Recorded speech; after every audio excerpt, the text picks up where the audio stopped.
जिन मंदिरों में आप अपनी मेहनत की कमाई लुटा रहे थे, आज कोरोना जैसी महामारी के वक्त तो मंदिरों ने अपने दरवाजे बंद कर लिए हैं। मंदिरों में बैठे ब्राह्मण मंदिरों के खजाने पर कुंडली मारकर बैठे हैं। देश में इतनी बड़ी आपदा आई है, करोड़ों लोग घरों में कैद है। देश में मेडिकल उपकरण की भारी कमी है। देश आर्थिक तंगी से गुजर रहा है, लेकिन देश के मंदिरों ने एक पैसा भी दान नहीं किया। इन मंदिरों में बैठे ब्राह्मणवादी अरबों खरबों के चढ़ावे पर आसन लगाए बैठे हैं।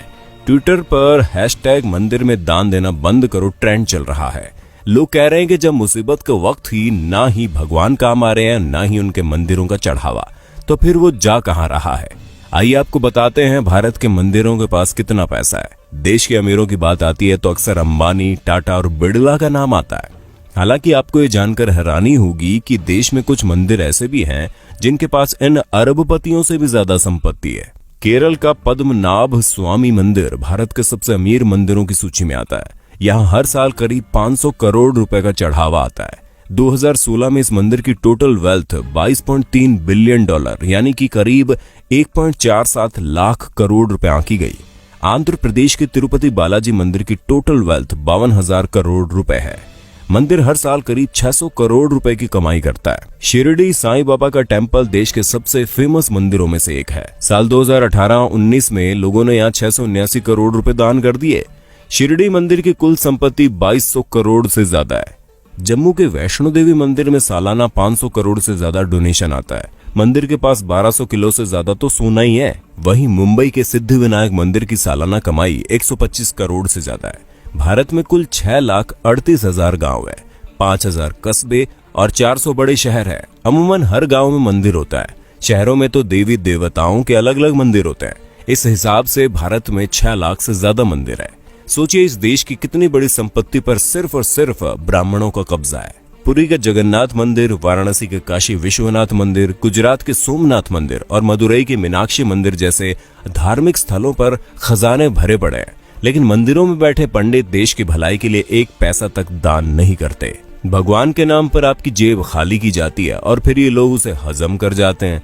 जरा सोचिए, अगर ये मंदिर अपनी संपत्ति दान कर दे तो एक दिन में भारत की गरीबी दूर हो जाए, लेकिन ये ऐसा नहीं करते। धर्म के नाम पर लोगों को मूर्ख बनाकर ब्राह्मणवादी मौज काट रहे हैं। इसलिए अगली बार जब आप अपने बटुए से कोई नोट निकालें तो सोचिएगा जरूर कि आपके खून पसीने की कमाई पर कौन ऐश कर रहा है। मंदिर में या मस्जिद में सीमेंट की बोरी देने से पहले पड़ोस में देख लीजिए, अगर कोई गरीब हो तो आटे की बोरी पहले दीजिए। दान करना गलत नहीं है, लेकिन सोचने वाली बात है कि आखिर मंदिर में किए गए दान से किसका भला होता है। मंदिरों में दान करने वालों की मानसिकता क्या होती है। अपने देश में इतनी ज्यादा गरीबी है कि उनकी चिंता किसी को नहीं है। कई किसान भूख से मर जाते हैं, पर उनकी मदद करने के लिए कोई आगे नहीं आता। लेकिन मंदिरों में लाखों नहीं बल्कि करोड़ का गुप्त दान दिया जाता है। आखिर इस दान से हासिल क्या होता है, किसको मिलता है इसका लाभ। हम एक बात साफ कर दें, हम कोई नास्तिक नहीं है। भगवान ने हमारी भी उतनी आस्था जितनी होनी चाहिए। लेकिन सोचने वाली बात यह है कि आस्था जताने के लिए मंदिरों में दान करना जरूरी है।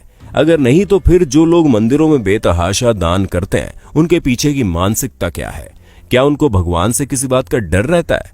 क्या ऐसे लोगों को जो कि काले धंधे करते हैं उनके मन में बात रहती है कि वो भगवान के मंदिर में कुछ दान करके अपने पाप से बच जाएंगे?